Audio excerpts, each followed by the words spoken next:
Paurus hydrogen तर्फे आयोजित केल्या जाणाऱ्या स्प्रेडिंग नॉलेज या उपक्रमाअंतर्गत आजचं सेशन घेतलं जात आहे ते साधारणपणे 23वे या लॉकडाऊन मधलं 23वे सेशन आहे, वेबिनार आहे.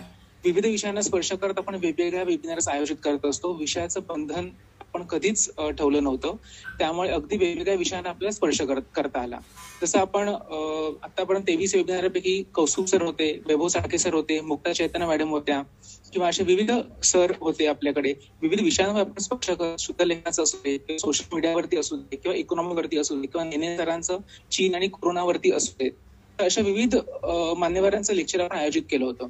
मध्यंतराच्या 7-8 दिवसांच्या गॅप नंतर आपण आज परत हे सेशन आयोजित करत आहोत. आजचं सेशन आहे ते म्हणजे आपल्याला माहितीच आहे, रेडिओचे विश्व. गणेश आचवल सर आहेत, ते यासाठी मी गणेश आचवल सरांचं स्वागत करतो. रेडिओचे विश्व हे सेशन ठेवण्याचं कारण फक्त मी 1 मिनिटात सांगेन, आणि वेळ कमी असल्यामुळे आपला वेळ लिमिटेड असतो, त्यामुळे मी गणेश सरांना विनंती करेल की त्यांनी सेशन सुरू करावं. मुळामध्ये रेडिओचे विश्व हे ठेवण्यामागचं कारण हेच होतं, जे आहे की रेडिओ प्रसार माध्यम जे आहेत, इलेक्ट्रॉनिक प्रसार माध्यमांमध्ये शोध लागलेलं रेडिओ मला वाटतं पहिलं साधन होतं. त्याच्यानंतर मग त्याच्यामध्ये बदल होत गेले, पण रेडिओच्या फ्रिक्वेन्सीमध्ये किंवा रेडिओच्या तांत्रिक गोष्टींमध्ये बदल जरी होत असले तरी रेडिओ हे अख्ख्या जगभरामध्ये वापरलं जाणारे एक प्रभावी असं प्रसार माध्यम आहे. रेडिओमध्ये आजचं सेशन त्यासाठीच आपण ठेवलं आहे. एकतर रेडिओमध्ये करिअरच्या संधी कुठल्या उपलब्ध असतात. बऱ्याच जणांना असं वाटतं की रेडिओ म्हटलं की फक्त ते अँकर असतात किंवा निवेदक असतात आणि संपलं, पण तसं नसून विविध असे अनेक बाजू आहेत. मग ते सरकारी रेडिओ असू दे किंवा प्रायव्हेट असू दे, विविध गोष्टींमध्ये आपल्याला जॉब ऑपॉर्च्युनिटी असते आणि कुठल्याही वयाचं बंधन नसतं. याशिवाय आपण बघणार आहोत व्हॉइस मॉड्युलेशन म्हणजे काय असतं. आता हे मी जास्त एक्सप्लेन करणारे असतं, त्याच्याबद्दल सांगतीलच. आणि तिसरी गोष्ट आपण बघणार आहोत ते म्हणजे की आवाज कसा सुधारावा. कारण आवाज योग्य असणं किंवा चांगलं असणं हे सगळ्यांनाच आवडतं, आणि चांगला आवाज असेल की सगळ्यांनाच तो एक प्रिय असा असतो, आणि रेडिओवरती ती खूप महत्वाची गरज असते. त्यामुळे तिन्ही गोष्टींविषयी आपण आज बघणार आहोत. त्यासाठी आपल्याकडे आले आहेत गणेश आचवल सर. पुन्हा त्यांचं मी स्वागत करतो. गणेश आचवल सरांची मी जस्ट ओळख करून देतो आणि सरांना सांगतो की त्यांनी सेशन सुरू करावं. गणेश आचवल सरांनी सुरुवातीला BCom आणि LLB ते स्वतः ऍडव्होकेट आहेत. यापासून 1993 पासून मराठी, इंग्लिश, अर्थशास्त्र, संवाद कौशल्य, human resource management, business ethics, marketing, management असे अनंत विषय, असे अनेक विषयांमध्ये त्यांचा हातखंडा असल्यामुळे ते असे अनेक विषय सिडनॅम कॉलेज, हिंदुजा, साठे, रुईया, MGM अशा विविध कॉलेजांमध्ये शिकवतात. 1999 पासून FM रेनबो वरती ते RJ म्हणून कार्यरत आहेत. मटा साप्ताहिक, विवेक, सांस तरुण भारत, लोकसत्ता, सामना आदी वृत्तपत्रात, तसेच विवेक, प्रीमियर, तारांगण आदी मासिकांतून देखील त्यांनी विपुल लेखन केले आहे. ETV वरील आता बोला या कथाबाह्य कार्यक्रमासाठी देखील त्यांनी लेखन केलेले आहे. स्टार माझावरील अभ्यास 10वीचा या कार्यक्रमात मार्गदर्शन म्हणून त्यांनी सहभाग घेतला आहे. इटली ऑर्किड आणि मी, शांताराम, संध्या छाया, झपाटलेली लेखणी इत्यादी पुस्तकांचं NAB या संस्थेसाठी स्वतःच्या आवाजात त्यांनी ध्वनिमुद्रण देखील केलं आहे. 2008 आणि 2009चा सर्वोत्कृष्ट आकाशवाणी निवेदक म्हणून देखील त्यांना पुरस्कार मिळालेला आहे. सरांचे स्वतःचे 10वी-12वीचे क्लासेस पण आहेत. याशिवाय ते आवाजाचे वर्कशॉप देखील घेतात. मी सरांना विनंती करेल, आजच्या सेशनचा एक महत्वाचा भाग मी जस्ट एक्सप्लेन करू. एकच सेकंद थांबा, फक्त कोणाचा तरी आवाज. आजच्या सेशनचा एक महत्वपूर्ण आणि गमतीशीर भाग असा आहे की सर ते सांगतीलच की एका विषयावर स्वतः ते निवेदन करून दाखवणार आहेत किंवा तो कसा मांडावा हे दाखवणार. प्रात्यक्षिक तुम्हाला RJ कसा असतो किंवा कसा बोलतो त्याचा प्रात्यक्षिक आज तुम्हाला बघायला मिळणार आहे. तर सरांचं मी स्वागत करतो पुन्हा, आणि सरांना विनंती करतो की त्यांनी सेशन सुरू करावे. सर नमस्कार. सॉरी सर, फक्त दोनच गोष्टी सांगायच्या आहेत. कृपया प्रत्येकाने त्यांचा जो म्यूट मोड आहे तो ऑन, म्हणजे म्यूट मध्ये टाकावं एक, आणि स्क्रीन शेअरिंग शक्यतो करू नये. म्हणजे प्रेझेंट आहे त्या बटनावर क्लिक न केल्यास स्क्रीन शेअर होणार नाही. आणि तिसरी गोष्ट की पार्टिसिपेशन सर्टिफिकेट मिळतं, त्याची लिंक एक 20 ते 25 मिनिटांनंतर तुमच्या चॅटबॉक्स मध्ये दिली जाईल. थँक्यू. सॉरी सर, आपण सुरू करू शकतो. पौरस, एकच मिनिट फक्त. फक्त शंका आहे की आधी मी किती मिनिटं बोलायचं आणि नंतर क्वेश्चन आन्सर्स कधी चालू करायचे? सर 40 ते 50 मिनिटं आपलं होईल आणि मग क्वेश्चन आन्सर घेऊ. मग तासाभराचा आपण एक तास ते 1 तास 5-10 मिनिटाचा आपण साधारणपणे वेळ ठेवू शकतो. ओके. हो सर. नमस्कार सर्वांना. हाय, हॅलो, शुभ संध्या. सर्वप्रथम पौरस आर्ट व्हिजन यांचा जो हा उपक्रम आहे स्प्रेडिंग नॉलेज, तर या संदर्भात जेव्हा माझी आणि पौरसची चर्चा झाली तर त्यावेळेला रेडिओ बद्दल आपण काहीतरी करूया, कुठल्या विषयावर बोलता येईल, तर असं जेव्हा विषय निघाला त्यावेळेला मी म्हटलं आपण रेडिओ हा विषय जर शिकवतो कॉलेजमध्ये आणि अर्थातच गेली 20 वर्ष मी रेडिओ जॉकी म्हणून काम करतो, तर मुळात रेडिओचं विश्व काय आहे याच्याबद्दल आपण संवाद साधावा असं माझ्या मनात आलं. अर्थात पौरसनी त्याला मान्यता दिली आणि मला ही संधी दिल्याबद्दल सर्वप्रथम मी पौरस आर्ट व्हिजनचे आभार मानतो. आता रेडिओचं जसं मगाशी पौरसनी सांगितलं की इलेक्ट्रॉनिक मीडियाच्या वाटचालीतलं पहिल्यांदा आलेलं माध्यम म्हणजे रेडिओ होतं.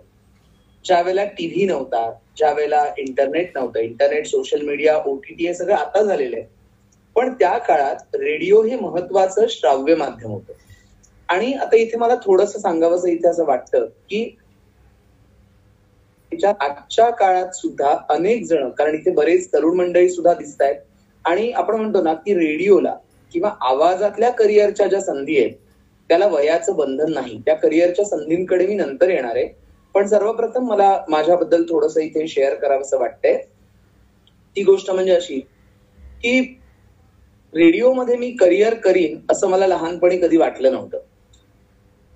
माझे बाबा प्रिन्सिपल होते, आई शिक्षिका होती, आणि त्या काळामध्ये अभ्यासाला, म्हणजे त्या काळात मीडिया एवढा ऍक्टिव्ह नव्हता आणि 7:30 ते 10:30 संध्याकाळी टीव्ही असायचा, पण त्या ज्या मालिका होत्या त्या फक्त दूरदर्शनच्या असायच्या आणि त्याच्यामुळे महत्वाचं माध्यम, संस्कारांचं माध्यम हे रेडिओ होतं.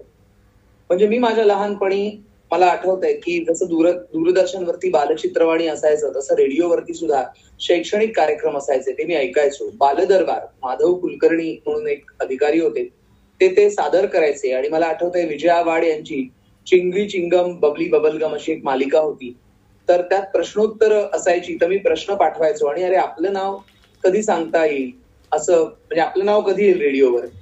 आणि मला आठवतंय की 5वी-6वीत असताना एकदा भगवद्गीता पाठांतर स्पर्धेत बक्षीस मिळालं आणि म्हणून एक अध्याय सादर करण्यासाठी म्हणून मला एक 6-7 मिनिटाचा फक्त तिथे एक चंक मिळालेला होता, तो अध्याय मला म्हणायचा होता.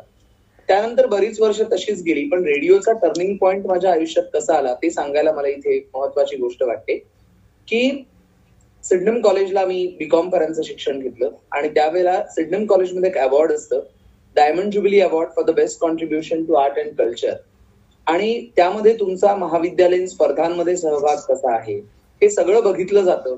तुम्ही अकॅडमिकली किती चांगले आहात, फर्स्ट क्लास आहे ना, किटी नाही ना लागलेली, हे सुद्धा बघितलं जातं. आणि 3000 विद्यार्थ्यांमध्ये मला ते अवॉर्ड मिळालं टीवायला असताना, कारण टीवायच्या स्टँडर्डला ते दिलं जातं. आणि त्यानंतर माझी मैत्रीण जी आज IAS अधिकारी आहे, सुप्रिया देवस्थळी कोलते, तर सुप्रिया देवस्थळी कोलते हिने युववाणी नावाच्या विभागासाठी माझी 5 मिनिटांची मुलाखत घेतली. ती मुलाखत आकाशवाणीतले एक कार्यक्रम अधिकारी भूपेंद्र मेस्त्री सर यांचा मी आवर्जून उल्लेख करीन. त्यांनी ती ऐकली आणि मला फोन करून बोलावून घेतलं. ते म्हणाले, अरे एवढं तू कॉलेजमध्ये करतोस, मराठी वाङ्मय मंडळाचा तू अध्यक्ष आहेस, लेख लिहितोस, तर तू रेडिओवरती करिअरचा विचार का नाही करत. तेव्हा कुठेतरी डोक्यात क्लिक झालं की रेडिओ हे माध्यम करिअर होऊ शकतं. आणि मग युवावाणी विभागामध्ये मी प्रोडक्शन असिस्टंट, निर्मिती सहाय्यक म्हणून काम करू लागलो, कॉफी हाऊसची स्क्रिप्ट लिहायला लागलो. म्हणजे बघा, रेडिओमध्ये लिखाण ही सुद्धा करिअरची संधी असते. त्यावेळेला रेडिओ जॉकी किंवा FM चॅनल अस्तित्वात नव्हते. साल होतं 1996. आणि तिथेच काम करत असल्यानंतर आम्हाला समजलं की आता लवकरच FM वाहिन्या सुरू होणार आहेत. आणि मग FM वाहिन्या सुरू होणार आहे हे कळल्यानंतर 100 मार्काची परीक्षा होती, लेखी पेपर होता रेडिओ जॉकीसाठी. तेव्हा रेडिओ जॉकी हा शब्द नव्हता, हंगामी उद्घोषक पदासाठी अर्ज मागवण्यात येत आहेत अशी जाहिरात होती. आणि मग अर्ज भरला, 100 मार्काचा पेपर होता. 100 मार्काच्या पेपरात आकाशवाणीचं महत्वाचं तुमच्यामध्ये स्थान असा एक निबंध होता लिहायचा. इंग्लिश टू मराठी ट्रान्सलेशन होतं. मी त्या संधीकडे पण येणार आहे की रेडिओमध्ये ट्रान्सलेटर, भाषांतरकार ही सुद्धा करिअरची एक संधी आहे. तिकडे मी पुढे येणार आहे. पण काय काय करायला लागतं परीक्षेसाठी. त्यानंतर काही विषय दिलेले असतात, म्हणजे तुमचं लिखाण चांगलं पाहिजे, कारण रेडिओवरती कार्यक्रम सादर करताना तो वन मॅन शो असतो. तुम्हाला कोणीही स्क्रिप्ट लिहून देत नाही. आपलं स्क्रिप्ट आपल्यालाच लिहायचं असतं. ही गोष्ट फार महत्वाची आहे. म्हणजे खाजगी FM वाहिन्यांकडे मी नंतर येणार आहे, त्याच्याबद्दलही मला बोलायचंय. तिकडे बऱ्याचदा असं असू शकतं की the presenter is different and the writer is different. म्हणजे आरजे कोणीतरी लिहिलेलं स्क्रिप्ट सादर करू शकतो. नेहमी नाही म्हणते मी, काही शोज असे असतात, पण आकाशवाणीवर तसं नाहीये. जेव्हा आम्ही आरजे म्हणून काम करतो तेव्हा निश्चितपणे आमची स्क्रिप्ट आम्हालाच लिहावी लागतात. तर तसं वेगवेगळे विषय म्हणजे निसर्ग, राष्ट्रीय एकात्मता असे बरेच विषय होते आणि त्या विषयाचं निवेदन लिहिताना त्याच्यावर तुम्हाला गाणी सुद्धा सुचवायची असतात. म्हणजे अजून एक महत्वाचं म्हणजे जर तुम्हाला आरजे म्हणून करिअर करायचं असेल तर तुम्हाला संगीत क्षेत्राचं ज्ञान पाहिजे. नाहीतर काय होईल, तुम्ही बोलताय कशाबद्दल तरी आणि गाणं भलतंच लावताय, तर असं चालेल का? तसं नाही चालणार आहे. त्यामुळे ही गोष्ट फार महत्वाची आहे. त्याच्यानंतर महत्वाची गोष्ट आहे की ती लेखी परीक्षा 100 मार्काचा पेपर होता, तो पास झालो. आणि त्याच्यानंतर स्वर चाचणी, आकाशवाणीतली स्वर चाचणी हा खूप चांगला अनुभव असतो. तो मला शेअर करायला आवडेल. इथे एक स्टुडिओ असतो, स्टुडिओमध्ये काळा पडदा लावलेला असतो आणि त्या काळ्या पडद्यामागे फक्त परीक्षकांचा आवाज आपल्याला ऐकू येतो. हा, तुमचा अनुक्रमांक सांगा आणि बोला. आता ही गोष्ट फार महत्वाची आहे की तिथे पडदा का लावलेला असतो, तर रेडिओ हे फक्त आवाजाचं माध्यम आहे, श्राव्य माध्यम आहे. म्हणजे तुम्ही कसे दिसता इथे त्याला महत्व नाहीये, तर तुम्ही कसे बोलता याला तिथे महत्व आहे. म्हणजे तुमचं बोलणं चांगलं हवं. आणि मग तिथे आम्हाला काही काही शब्द दिलेले होते, म्हणजे उच्चार. त्या शब्द एक ठरलेले जे असतात शब्द, म्हणजे वक्तृत्व, त्याच्यानंतर उत्तेजना, उत्तेजनार्थ, ब्राह्मण, ब्रह्मदेव, तुम्ही उच्चार कसे करताय, सडा संमार्जन, गो ब्राह्मण प्रतिपालक, क्षत्रिय, क्षमा, उषक काल. म्हणजे प्रत्येक शब्द अशी 15-20 शब्दांची यादी असते की जिथे टंग ट्विस्ट होऊ शकते आणि तुम्ही अर्थाचे अनर्थ करू शकता. त्यामुळे तुमचं उच्चारांवरती प्रभाव पाहिजे. कविता सादर करायला सांगितली जाते. आणि अचानकपणे मला काही वेळेला आपण म्हणतो ना, अचानक वेगळाच प्रश्न येतो. तसा मला एक प्रश्न आला आणि तो होता की आता अशी कल्पना करा की तुम्हाला एक जोक सांगायचा आहे आणि जोकला अनुरूप गाणं पण सुचवायचं. लगेच सांगायचं असतं, 20-30 सेकंद फक्त गॅप असते आपल्याला. उत्स्फूर्तता, रेडिओमध्ये करिअर करण्यासाठी तुमच्याकडे स्पॉन्टेनिटी महत्वाची आहे. तर त्यावेळेला स्पर्धांमधला, म्हणजे महाविद्यालयात असताना आपण म्हणतो ना की 17 धोंड्यांवर पाय ठेवायची आवड होती. मल्हार महोत्सव असेल, कॅलेडोस्कोप असेल, अजून त्यावेळेला आतासारखे भरपूर फेस्टिवल होत नव्हते. राज्यस्तरीय वक्तृत्व स्पर्धा असतील, रुपारेलची किंवा रुईयाची जीडी पारीख असेल, तर आम्ही त्यात भाग घेत होतो. तर त्यातला एक कॉन्फिडन्स येत होता. आणि मग मी असं म्हटलं की जोक मी सांगितला, तो काय सांगितला हेही सांगतो. मी असं म्हटलं, एक मुलगा असतो, त्याचं समोरच्या चाळीत राहणाऱ्या मुलीवरती प्रेम असतं, पण त्या काळी प्रेम व्यक्त करायला व्हॅलेंटाईन डे नव्हता हो. तो काय करायचा, रोज एक गुलाबाचं फूल तोडायचा आणि तो तिला नेऊन द्यायचा. पण ती त्याला काहीही प्रतिसाद देत नव्हती. शेवटी तो कंटाळला, काही ते एकदाचा सोक्ष मोक्ष लावून टाक. त्याने ठरवलं की आज चक्क तिला मागणी घालायची. 6 महिन्यानंतर तो तिला भेटला आणि म्हणाला, गेंद गुलाबी मुसमुसणारे तुला अर्पिलेले, सांग तरी फुकट का ते सगळे गेले. तोच ओरडून त्यास म्हणे ती आळ वृथा हाकी, एकही न पाकळी दवडली तुम्ही दिल्यापैकी. असे बोलुनी त्याच पावली आत जाय रमणी, क्षणात घेऊन ये बाहेरी कसलीशी बरणी. म्हणे पहा मी यात टाकले ते तुमचे गेंद, आणि बनवला तुमच्यासाठी इतका गुलकंद. कशास डोळे असे फिरविता का आली बोंड, बोट यातले जरा चाखुनी करा गोड तोंड. क्षणैक दिसले तारांगण त्या, परी शांत झाला तसाच वर्णी आणि घेऊनी खांद्यावरी आला. तोंड आंबले असेल ज्यांचे प्रेम निराशेने, लक्षात ठेवा बरं, तोंड आंबले असेल ज्यांचे प्रेम निराशेने, प्रेमाचा गुलकंद तयानी चाटुनी हा बघणे, तयानी चाटुनी हा बघणे. मित्रांनो, झाला प्रेमभंग म्हणून स्वतःला मद्यपानाच्या आहारी बिलकुल जाऊन द्यायचं नाही. आपण म्हणतो ना, ज्या काही लग्न गाठी असतात त्या स्वर्गात बांधल्या जातात. पॉझिटिव्ह थिंकिंग ठेवायचं, आपल्या नशिबात कोणीतरी असणारच आहे आणि पुढे जायचं.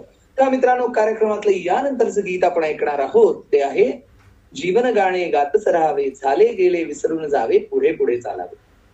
हा जोक मी सांगितला, माझी ऑडिशन संपली आणि कालांतराने जवळजवळ 8 दिवसांनी मला पत्र आलं की तुम्ही सिलेक्ट झालेले आहात. मग आमची मीटिंग होती आणि त्यावेळेला सरांनी आम्हाला विचारलं, तिथल्या अधिकाऱ्यांनी, की प्रेमाचा गुलकंद, बघा आज 13 जून आहे, आज आचार्य अत्रे यांचा स्मृतिदिन आहे. आचार्य अत्रेंचा प्रेमाचा गुलकंद जोक मध्ये गुंफणारं कोण होतं?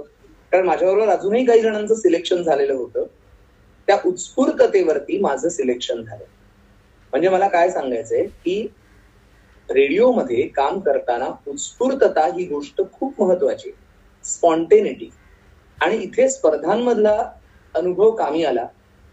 त्यावेळेला जोक म्हणून मी जर सॅन्टा बँटाचा जोक सांगितला असता, कारण आकाशवाणीच्या आचारसंहितेप्रमाणे, कोड ऑफ कंडक्ट प्रमाणे, हा बेसिकली खाजगी आणि आकाशवाणी म्हणजे सरकारी वाहिन्या आणि खाजगी वाहिन्या यातला फरक आहे की तुम्हाला कुठेही जाती धर्माबद्दल भाष्य करता येत नाही. त्याच्या संदर्भातले जोक्स म्हणजे अगदी कोकणस्थ देशस्थ कऱ्हाडे रेवरुखे सुद्धा चालत नाही. हे जोक सुद्धा चालत नाहीत, हे मला इथे सांगावं असं वाटतं. त्यामुळे आजूबाजूच्या घटनांचं तुम्हाला ज्ञान हवं. आता आवाज प्रसारण योग्य असावा रेडिओमध्ये करिअरची संधी करताना. आणि मग माझं सिलेक्शन झालं. एक मुद्दा फक्त सांगतो आणि मी संधीकडे वळतोय की 4 जुलै 1999 पहिला मी रेडिओवरती शो केला आणि आता 2020 साल आलं. जवळजवळ गेली 21 वर्ष रेडिओमध्ये असणं ही गोष्ट महत्वाची आहे. कसं आहे, परीक्षा पास होणं सोपं आहे, परीक्षा पास होणं थोडं सोपं आहे, पण एवढी वर्ष सलग काम करणं ही गोष्ट कठीण आहे. त्यामुळे तुम्हाला बहुश्रुत असलं पाहिजे, तुमचं वाचन असलं पाहिजे. अनेक कॉलेजमधली मुलं सुद्धा इथे मला दिसत आहेत, तर मी सांगेन की कॉलेजमधल्या मुलांना खास करून मी निश्चित सांगेन की जर तुम्हाला आरजे व्हायचं असेल तर तुमचं वाचन आणि तुमचं जनरल नॉलेज ही गोष्ट तुम्हाला वाढवायला पाहिजे. आता मी बघा कविता सादर केली. रेडिओमध्ये महत्वाचं काय असतं तर महत्वाचा असतो आवाज. आता आवाज प्रत्येकाचाच मधुर असेल असं आहे का तर नाही. काही जण म्हणतात आवाज बेसचा असावा का? नाही, आवाज बेसचाच असला पाहिजे असं बिलकुल नाही. आणि त्याच्यामुळे अनेक नाट्य शिबिरातून सुद्धा हा प्रश्न विचारला जातो. तसाच कदाचित तुमच्याही मनात येत असेल की आवाज कसा असावा. तर आकाशवाणीची अट अशी आहे, आवाज प्रसारण योग्य असावा. Your voice should be suitable for the mic. आणि आवाजातलं व्हॉइस मॉड्युलेशन कडे मी येणार आहे. आवाजातले आरोह अवरोह तुम्हाला सांभाळता आले पाहिजेत, जसं मी कविता सादर करताना ते सादर केले. म्हणजे कुठे तुमचा टोन वाढवायचा, कुठे कमी करायचा हे तुम्हाला सांगता आलं पाहिजे. त्यानंतर मी असं म्हटलं की संगीताचं ज्ञान तुम्हाला असणं आवश्यक आहे. आता हे मी का सांगितलं तर संगीतमध्ये तुम्ही निवेदन जे करता त्या निवेदनाला अनुरूप गाणं तुम्हाला सांगता आलं पाहिजे, ते गाणं जोडता आलं पाहिजे. आता या संदर्भात काही गमती जमती घडू शकतात, पण मी जेव्हा सुरुवात केली की 99 साली स्टुडिओमध्ये टर्न टेबल किंवा ग्रामोफोन असायचा. ग्रामोफोन टर्न टेबल मध्ये तुम्हाला थोड्या वेळात ग्रामोफोन इथे दिसेल की कशा रेकॉर्ड्स वरती आम्ही काम करत होतो. म्हणजे मी तिन्ही स्थित्यंतर बघितलेत. मी ग्रामोफोनचा काळ बघितला, मी सीडी प्लेअर मधनं सीडी प्ले केल्या, तेही झालं. आणि तिसरी महत्वाची गोष्ट, आता सगळी गाणी कम्प्युटरवर असतात तर तेही दिसलेलं आहे कम्प्युटर. आता बघा हा ग्रामोफोन आहे, त्या ग्रामोफोनची ना मी तुम्हाला एक मजा सांगणार आहे. टर्न टेबल, इथे हे जे मशीन तुम्हाला दिसतंय या चित्रामध्ये त्याच्यात ती रेकॉर्ड आम्ही प्ले करायचो. आता रेकॉर्डला 3 प्रकारचे स्पीड असायचे की एक 78, एक 45 आणि एक त्याच्या आधी, असे त्यांचे स्पीड असायचे. तर मी अगदी झोकात अनाउन्समेंट दिली. उदाहरण देऊन दाखवतो. आता ऐकूया गुपचूप गुपचूप या चित्रपटातलं सुरेश वाडकर यांनी गायलेलं हे गीत. गाणं चालू होतं. अहिले मी तुला तुला तुला. गाणं अटकलं कारण स्क्रॅच गेली तिकडे. स्क्रॅच होती त्या रेकॉर्डला. मी परत ती पिन उचलली, थोडी पुढे नेली. तू मला ने पाहिले ले ले. आता अशा वेळेला बघा, लाईव्ह शो करतोय आणि असं गाणं अडकलं, राग आलेला असतो. हे काय होतंय असं काय, आपण पॅनिक होतो. म्हणजे आता मी तुमच्याशी बोलतोय आणि अचानकपणे जर नेट कनेक्शन गेलं तर जी सगळ्यांची अवस्था होईल ना, तीच माझी झाली. पण डोकं शांत ठेवून तुम्हाला चांगल्या शब्दात असं सांगायचंय, माफ करा श्रोते हो, काही अपरिहार्य कारणास्तव आम्ही हे गीत आपणास ऐकू शकत नाही, त्याबद्दल आम्ही दिलगीर आहोत. म्हणजे मनात राग आलाय, खूप राग आलाय, पण नाही. आकाशवाणीमध्ये काम करताना किंवा आवाजाच्या माध्यमात काम करतात किंवा एकंदरीतच जीवनात दोन गोष्टी इथे सांभाळायच्या असतात, की तोंडामध्ये साखर आणि डोक्यामध्ये बर्फ. आता हे आमच्या सहकारी निवेदिकेचं वाक्य आहे. आमची सहकारी निवेदिका आहे, ती हे वाक्य म्हणते, पण ते वाक्य आम्ही सुद्धा फॉलो करतो, की तोंडामध्ये साखर हवी आणि डोक्यावरती बर्फ हवा. कारण लाईव्ह शो मध्ये खूप मजा होत असतात.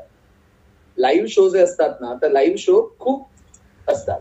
आणि ज्या रेकॉर्ड असतात 33, 45 आणि 78, 33, 45, 78 या स्पीडच्या रेकॉर्ड, मग नंतर सीडी प्लेअर आले आणि आता कम्प्युटरवरती हजारो गाणी स्टोअर आहेत.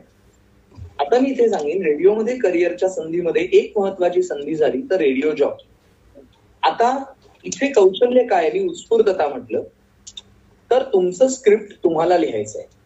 आता रेडिओ जॉकी म्हणून जर तुम्हाला आकाशवाणीच्या वाहिन्यांवर काम करायचं असेल तर इथे पदवीचं प्रमाणपत्र हवं. म्हणजे कुठल्याही शाखेचा पदवीधर तुम्ही असलं पाहिजे. ही परीक्षा तुम्हाला देण्याआधी पहिली महत्वाची अट आहे की तुम्ही पदवी पास होणं, म्हणजे degree, you should be graduate, ही पहिली अट आहे. आणि वयवर्ष पूर्वी 35 पर्यंत, म्हणजे ऑडिशन देण्याकरता वय सांगतोय, 35 पर्यंत वय होतं, आता ते 40 केलेलं आहे. आणि आकाशवाणीची अस्मिता वाहिनी जी आहे तिथे थोडं वय जास्त आहे, 45 पर्यंत असेल. ते दरवेळेला थोडंसं बदलत असण्याची शक्यता आहे. ते जाहिरातमध्ये तुम्हाला बघावं लागेल काय आहे. आता आरजे म्हणून काम करताना मी जसं म्हटलं की म्युझिकचं नॉलेज तुम्हाला आवश्यक आहे. आता आरोहावर व्हॉइस मॉड्युलेशन, मला इथे उदाहरण द्यावंसं वाटेल की ज्या वेळेला मी पहाटे 5 ते 8 FM रेनबो वाहिनीवरती पहाटे 5 ते 8 माझा लाईव्ह शो असतो. सध्या लॉकडाऊनमुळे तो फक्त बंद आहे. तर पहाटे 5 ते 8 माझा शो असतो. त्यातला वंदन हा कार्यक्रम भक्ती संगीताचा असतो 5 ते 6. आता 20 वर्ष काम करताना अनेक रामनवमीला मी कार्यक्रम केले असतील. राम जन्मला अगं सखी राम जन्मला हे गाणं मी सांगितलं असेल, त्याच्या गाण्याचे किस्से सांगितले असतील, म्हणजे वाचन हवं. आषाढी एकादशीच्या वेळेला कार्यक्रम करायचा असेल तर अभंग तेच आहे. म्हणजे माझे माहेर पंढरी असेल, इंद्रायणी काठी असेल, विठ्ठल तो आला आला असेल, अभंग तेच आहेत, पण मला निवेदन बदलता आलं पाहिजे. तर भक्ती संगीताला जेव्हा मी निवेदन करणार आहे तेव्हा माझा टोन कसा असेल याचं एक प्रात्यक्षिक मी तुम्हाला करून दाखवणार आहे. आणि त्यानंतर हवामान वृत्त वाचताना माझा टोन कसा असेल ते मी तुम्हाला दाखवणार आहे. नमस्कार मित्र, 107.1 मेगाहर्ट्झवर आकाशवाणी मुंबई केंद्राची ही आहे FM रेनबो वाहिनी. मी आहे तुमचा मित्र गणेश, सादर करतोय तुमच्यासाठी तुमच्या आमच्या मनातल्या गाण्यांचा सदाबहार कार्यक्रम, ज्याचं नावच आहे मनस्पर्शी. या कार्यक्रमात तुम्हा सर्वांचं मनपूर्वक स्वागत. मित्रांनो, आषाढी एकादशी जवळ येत चाललेली. निवृत्ती ज्ञानदेव सोपान मुक्ताबाई एकनाथ नामदेव तुकाराम असा गजर करत पंढरीची वारी पुढे पुढे चालली. पण मित्रांनो, निवृत्ती ज्ञानदेव सोपान आणि मुक्ताबाई या नावामध्ये सुद्धा अध्यात्म आहे. निवृत्ती ज्ञानदेव सोपान आणि मुक्ताबाई या नावामध्ये सुद्धा अध्यात्म आहे. कारण असं म्हणतात, संसारातून निवृत्ती घेतली आणि ज्ञानाचा सोपान झाला. संसारातून निवृत्ती घेतली आणि ज्ञानाचा सोपान झाला की जीवनाची वाट मुक्तीकडे जाते. हेच त्यातलं अध्यात्म. आणि खरोखरच या अध्यात्माच्या मार्गात, पंढरीच्या वारीमध्ये कुठलाही भेदभाव नाही मित्रांनो. तेव्हा आपणही जाऊया त्या पंढरीच्या वारीला. पुढचा अभंग अर्थातच तुम्हीच सुचवलेला, तुम्ही फरमाईश केलेला, खेळ मांडियेला वाळवंटी. म्हणजे बघा, हे गाणं, त्याच्या गाण्याच्या भोवती माझं जे निवेदन मी गुंतलं होतं, याचा टोन माझा वेगळा होता. आणि आता मी हवामान वृत्त जेव्हा वाचतो सकाळी 6 वाजता मला हवामान वृत्त द्यायचं असतं, त्यावेळेला माझा टोन कसा असेल ते मी सांगतो. सकाळचे 6:05 होत आहेत. घेऊया हवामान वृत्त. काल दिवसभरात मुंबई शहर आणि उपनगर या ठिकाणी कमाल आणि किमान तापमानाची जी नोंद झाली कुलाबा येथील कमाल तापमान नोंदवलं गेलं 34 अंश सेल्सिअस, किमान तापमान 28 अंश सेल्सिअस. सापेक्ष आर्द्रता कुलाबा इथं 88% नोंदवली गेली. येत्या 24 तासातील हवामानाचा अंदाज असा. आकाश पूर्णतः ढगाळलेलं असेल. मुंबई शहरात आणि उपनगरात मुसळधार पावसाची वृष्टी होण्याची शक्यता आहे. हवामान वृत्त संपलं. मग त्यानंतर सिग्नेचर ट्यून जाते आणि त्यानंतर माझा टोन कसा दाखवतो. नमस्कार मित्रांनो, नमस्कार. वेळ आहे सकाळचे 7 वाजलेत आणि खमंग न्याहारी ब्रेकफास्ट शो मध्ये तुमचं स्वागत आहे. आसपास खास, आपल्या बाजूला बरंच काही घडत असतं खास आणि त्यासाठीच आमचा आहे कार्यक्रम आसपास खास. आज काय घडतंय, कुठे काय घडतंय, सगळं आपण जाणून घेणार आहोत. आता लॉकडाऊन मध्ये तुम्ही सगळे घरी आहात, घरीच राहा, सुरक्षित राहा. अनलॉक जरी चालू असेल तरी काळजी घ्या स्वतःची, हे सगळं तुम्हाला सांगणार आहे. आणि त्याकरता आता आपण पौरस आर्ट विजन मध्ये जाणार आहोत, कारण तिथे असाच काहीतरी उपक्रम राबवला जातोय आणि या संदर्भात आपल्याशी सहभागी होणार आहेत पौरस देशपांडे. कारण पौरस आर्ट विजन तर्फे अतिशय उत्तम वक्त्यांची लेक्चर्स त्यांनी या ऑनलाईनच्या माध्यमातून आयोजित केलेत. काय आहे ते, काय सांगशील पौरस, असं मी विचारणारच. म्हणजे बघा, माझा टोन हा मी इथे बदलला. म्हणजे मला काय सांगायचंय की तुम्हाला तुमच्या पद्धतीप्रमाणे टोन बदलता आला पाहिजे. जर हवामान वृत्ताला मी हा टोन लावला, म्हणजे हवामान वृत्त मी असं म्हटलं, आताच मला हाती आलेली बातमी आहे, मुंबई शहर आणि उपनगरा ठिकाणी मुसळधार, तुम्ही रेडिओ बंद कराल. तुम्ही रेडिओ बंद कराल. म्हणजे हवामान वृत्त सांगताना, मगाशी मी आध्यात्मिक गोष्ट सांगताना, निवृत्ती ज्ञानदेवांबद्दल बोलताना माझं टोन वेगळा होता आणि आता माझा टोन वेगळा आहे. आणि त्या पद्धतीने तुम्हाला तो टोन बदलता आला पाहिजे. ही गोष्ट खूप महत्वाची. ज्या वेळेला अजून एक उदाहरण मी देऊ इच्छितो. ज्या वेळेला मुंबई महापुरात होती 26 जुलै 2005, मी राहतो शास्त्री हॉल मध्ये नाना चौकात आणि त्याच्यामुळे ट्रेन सगळ्या बंद झाल्या होत्या. साऊथ मुंबई सेफ होती आणि रात्री फोन आला आमच्या अधिकाऱ्यांचा आणि मला सांगितलं की तुम्हाला शो करावा लागेल कारण कोणीच येणं शक्य नाहीये. आणि 27च्या पहाटे मी तिथे गेलो स्टुडिओमध्ये आणि त्यावेळेला बघा मुंबई महापुरात आहे आणि मी जर असं म्हटलं की काय मस्त पाऊस पडतोय, गरमागरम भजी खायला पाहिजे, तर लोक मारतील, तर लोक खरोखर म्हणजे टीका करतील. आणि त्याच्यामुळे आपल्याला काय बोलायला पाहिजे तर इथे मला, आपण म्हणतो ना, अभ्यास मदतीला येतो. तर कुसुमाग्रजांची कविता मदतीला आहे. तुम्ही कविता ओळखली असेलच. कणा ओळखलत का सर मला पावसात आला तो, ओळखलत का सर मला पावसात आला कोणी, कपडे होते कर्दमलेले केसावरती पाणी. क्षणभर बसला नंतर हसला, बोलल्यावरती पाहून गंगामाई पाहुणे आली गेली घरट्यात. माहेर वाशीण पोरी सारखी 4 भिंतीत नाचली, मोकळ्या हाती जाईल कशी, बायको मात्र वाचली. भिंत खचली चूल विजली होते नव्हते नेले, भिंत खचली चूल विजली होते नव्हते नेले, प्रसाद म्हणून पापड्यांमध्ये पाणी थोडे ठेवले. कारभारणीला घेऊन संगे सर आता लढतो आहे, कारभारणीला घेऊन संगे सर आता लढतो आहे, फडकी भिंत बांधतो आहे, चिखलगाळ काढतो आहे.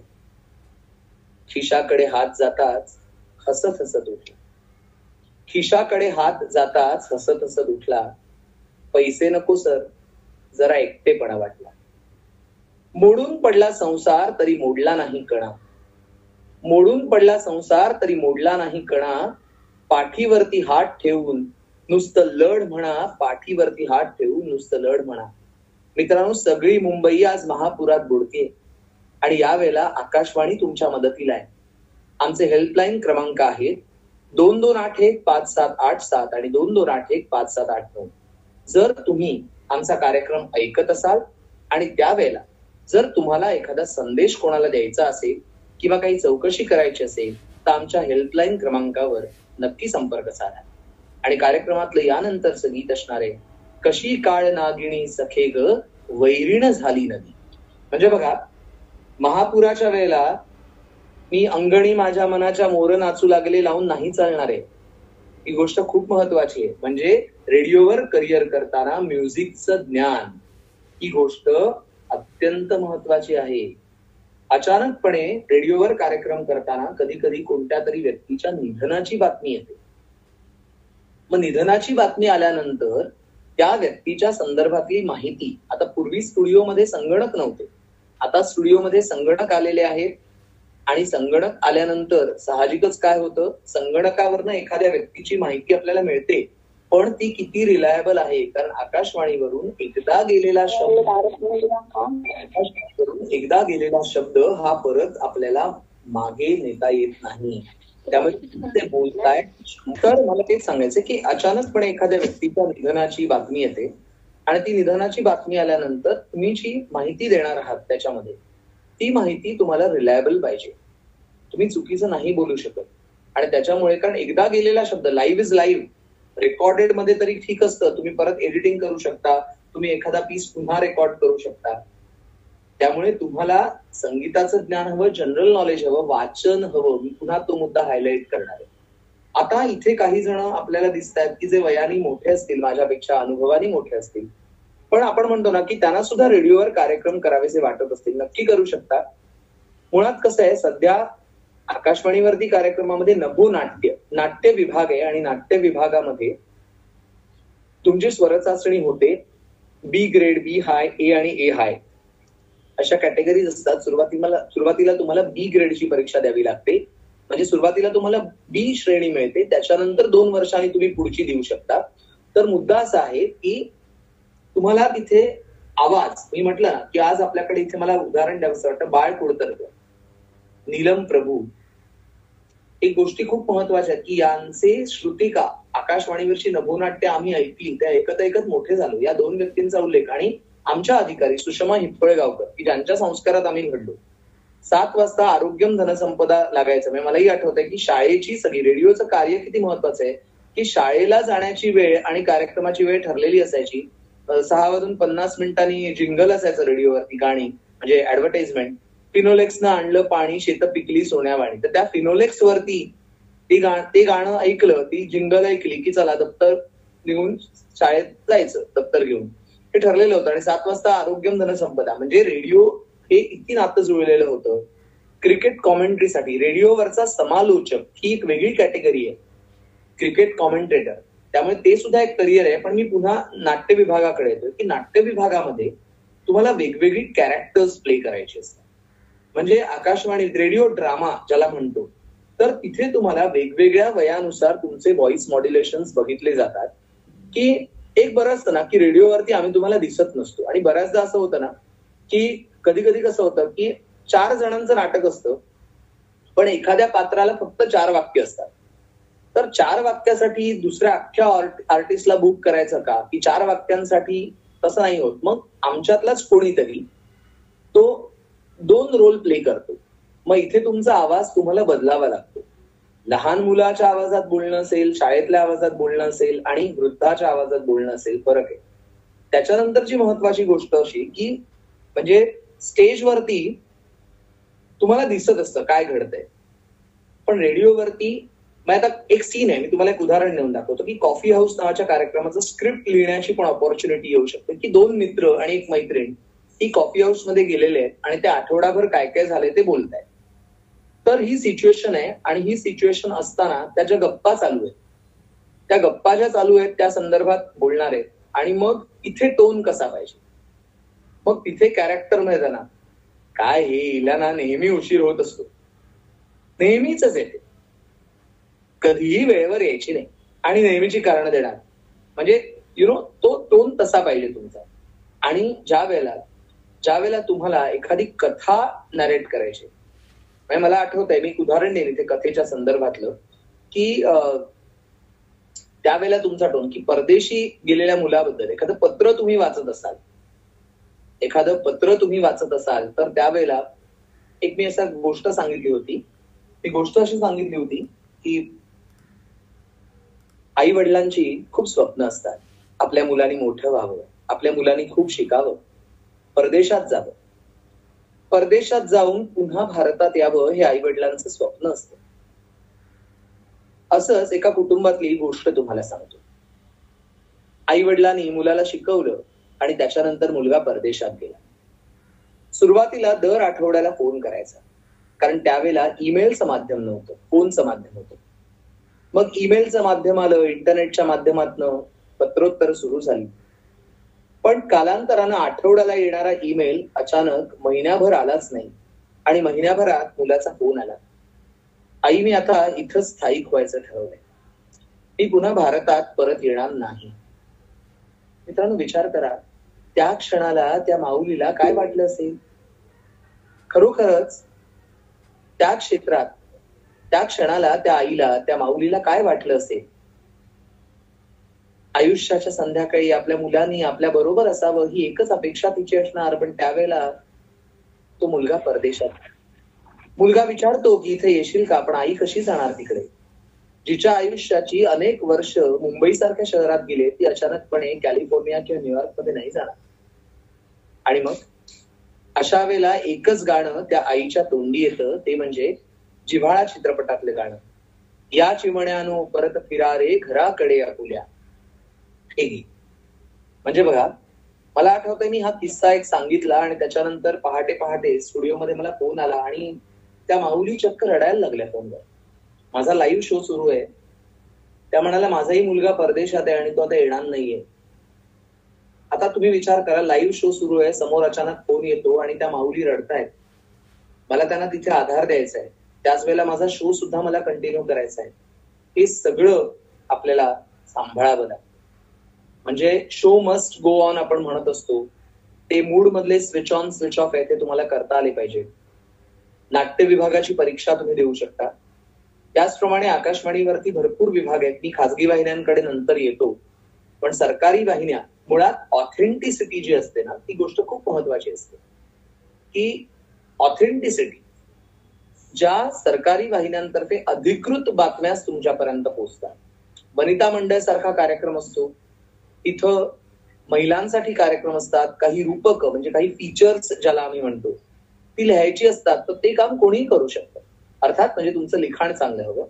मला म्हणायचंय काय की सर्व वयोगटातली माणसं तुम्ही तिथे सहभागी होऊ शकता. त्याच्यानंतरची महत्वाची गोष्ट म्हणजे खासगी वाहिन्यांच्या बाबतीत मला सांगायचं झालं तर खासगी वाहिन्यांमध्ये आरजे हंट केला जातो. ते आरजे हंटिंग असा शब्द आहे की टॅलेंट हंट, तुमच्या टॅलेंटला हंट केलं जातं असं तिथलं नाव आहे. आणि तिथं बऱ्याचदा कसं असतं की तिथे काही आरजेस, मी कुठल्याही चॅनलचं नाव घेणार नाहीये, पण तिथे तुम्हाला मार्केटिंगचंही काम करावं लागतं. म्हणजे तिथल्या आरजेला भरपूर पगार असेल, पण त्याच वेळेला त्याला त्याचा शो विकता आला पाहिजे. त्याचा शो नुसता त्याचा आवाज असून चांगला नाही, तर त्याला मार्केटिंग स्किल पण असतं, ते असावं लागतं त्याच्याकडे.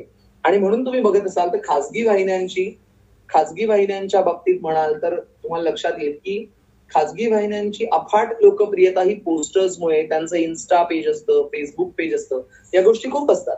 म्हणजे मार्केटिंगच्या जमान्यामध्ये खासगी वाहिन्यांचं कार्य महत्वाचं आहे.